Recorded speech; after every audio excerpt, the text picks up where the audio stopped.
Good evening and welcome to this week's edition of Sports Report. Tonight, the programme is once again dominated by football, with the new GFA senior season getting underway at the weekend.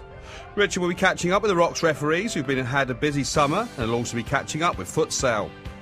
I'll be rounding up the rest of the Rocks sporting news at the end of the programme, but we start with the GFA new senior season as mentioned. Barely seems there's been a break for football this year, with the local leagues only wrapping up in May.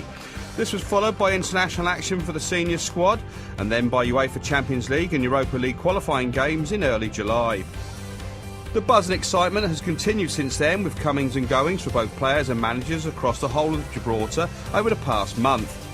Both sides in the Pepe Reyes Trophy, League and Cup champions Lincoln Red Imps and League runners-up Manchester 62 have been among those to have seen some change in the personnel, which was evident as the teams lined up for the 7pm kick-off on Saturday evening. Manchester 62 players, along with Lincoln skipper Daniel Duarte, paid tribute to Manchester 62 Vice President Brian Dignam, who's currently undergoing treatment, with T-shirts with the slogan One Love, a great gesture to a man who's been behind the scenes of local football for countless years. And prior to the kick-off, there was a minute's silence for the late Orlindo Sane, a man synonymous with local football who passed away last week. Two touches that showed Gibraltar's togetherness as a footballing family. The match also signalled a change of the guard for Lincoln, with Mick McElwee having stepped down after Lincoln's UEFA campaign. At the helm for the Imps is experienced Spanish coach Raul Procopio, who this season will be assisted by Graham Alves. There was also noticeable changes on the pitch for Lincoln, with 3 new signings from across the border making their debuts, and noticeable absentees from the Lincoln squad, with defenders Roy Cipollina, Ryan Casiaro not to the heart of the Lincoln defence, and talisman striker Lee Casiaro also not on the team sheet. The same could be said about Manchester, with a couple of players who impressed last season for Lynx FC having made the switch to the Queensway club, as well as a new face on the coaching staff for Manchester 62, with the Red Devils having acquired the services of Davey Wilson, Alan Buller's right-hand man at national level, to assist manager Aaron Asquez. With the formalities out of the way, the game kicked off as both sides looked to find their feet early on in the piece. Neither side created any chances of note in the opening 15 minutes. The first half chance fell to Manchester, with Jeremy Lopez breaking from inside his own half. He managed to get a cross in, but it was cleared with ease by Lincoln's new centre half, San Bruno. Lincoln were looking more comfortable on the ball, and George Cabrera played in Liam Clark, but veteran Manchester keeper Kevin de los Santos was out quick off his line to smother the chance. Manchester awarded a free kick on 20 minutes, but the over-elaborate set-piece failed to produce anything. This was a pattern that plagued the first period, with both sides looking rusty. On the half-hour, George Cabrera was upended on the edge of the box. Carl Casiaro drilled the free kick from the left, with Kevin de los Santos comfortably gathering on the line. And in the closing stages of the first half, George had a shot parried by Kevin and cleared by the Manchester 62 defence, with George unable to get a shot away from the resulting corner.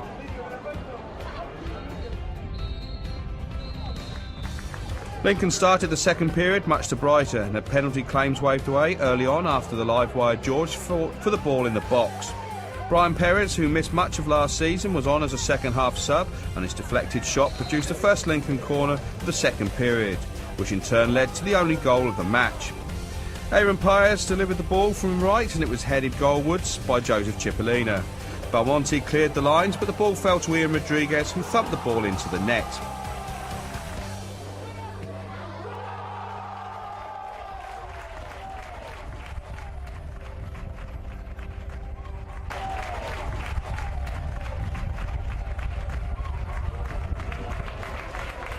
From there on in, it was all Lincoln. George Cabrera was unlucky not to get on the end of a deep cross from Joseph Cipollina on the hour mark to double the Imps' lead.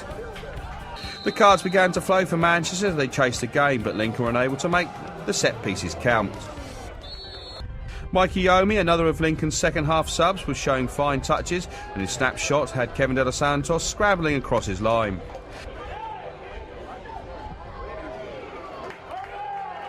And Kevin then had to react sharply to turn Kyle Casiaro's effort around the post. The move of the game came with 5 minutes of normal time on the clock. George Cabrera fired a quickly taken free kick across to Joseph Cipollina, who flicked the ball to Kyle Casiaro. Cole played 1-2 with the left back before continuing and playing the ball to Brian Perez, who beat two Manchester players in the box to set up George, whose side foot shot was cleared. The final whistle blew with the final result a narrow 1-0 win for Lincoln, but the scoreline could have been so different had the Imps taken their chances. It was left to Cub captain Daniel Duarte to collect the Pepe Reyes trophy once again and get Lincoln's new campaign off to a winning start.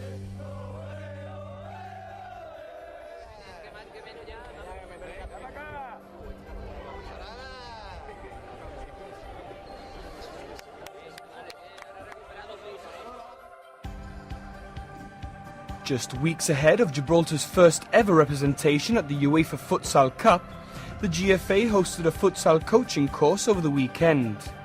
Delivered by Ben Tadmole from the English FA, the course comes just weeks after the local association's futsal section voted in a new chairman. Michael Bonavia took up the post just 2 weeks ago, following the resignation of outgoing chairman Carlos Prescott at the request of the clubs. So you've mentioned, Michael, that you've got people in mind for your new council, your new committee to take futsal forward. Can you share some of these names with us and what roles they will be taking in the new council? Definitely. I've elected Charles Rowe as my vice president, Luis Gonzalez as operations, Justin Joyce as my new secretary of the futsal, Abdul and Peter Moreno as his the national coach, assistant national coach. He's also in our committee and looking forward for some more help. Now, obviously, with a change in committee, a change in council, changes are expected to be made to the way the sport is perhaps run in Gibraltar. Are there any ideas or changes that you already have in mind to implement in futsal in Gibraltar? Obviously, we are looking forward for changes, as I said earlier on. But until we don't sit down ourselves, the committee, and then take it up to the council and get all the approval from the council, at this moment I can't tell you anything else until further, yeah. And obviously one of the changes that has already happened is the fact that this weekend we've seen a coaching clinic happening here, a futsal coaching clinic here in the Tercentenary Sports Hall. If I'm not mistaken, it's the first time that it's been held, or something like this has been held since the sport broke up many years ago. So obviously that's already a step taken forward. Obviously, as everyone knows, we're already in UEFA, and whoever wants to register a team obviously needs a manager. So this week we've started with a level 1 course. It's one of the first one. Later on we're looking forward for in a couple of months to bring Ben back again, because obviously as it's summer, it's a lot of people away and we have enough time to bring as many as we want to. So therefore we're looking forward again in a few months' time.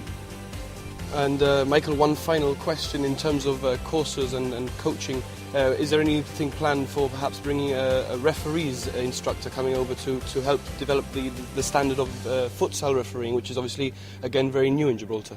Obviously, that's our another step we're looking forward to take. I've already arranged to have a meeting with Adrian Bacarisa and Dennis Fa this coming week to find out what's going on with all the referee. At the moment, there's only 3 of them, and we're looking forward for them to go to courses and to better themselves off.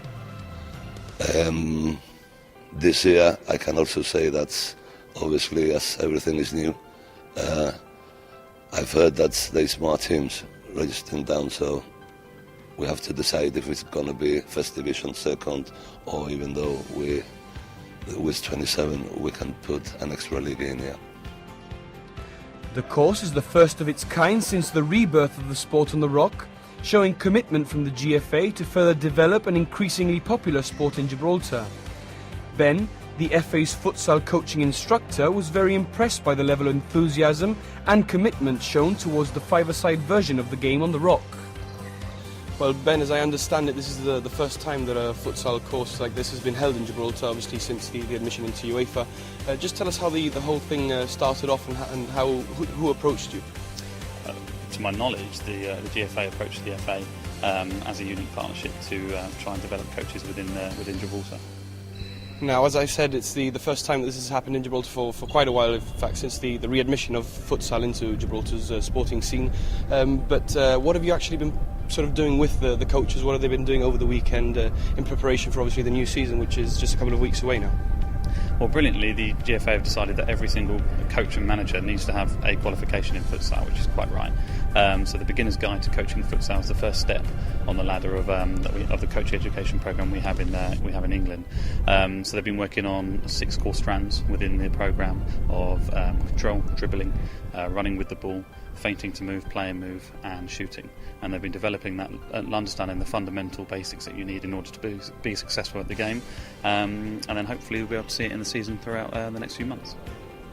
Now, obviously, as you're aware, like I said at the beginning of the interview, futsal is quite new in Gibraltar after the couple of years away from the Rock.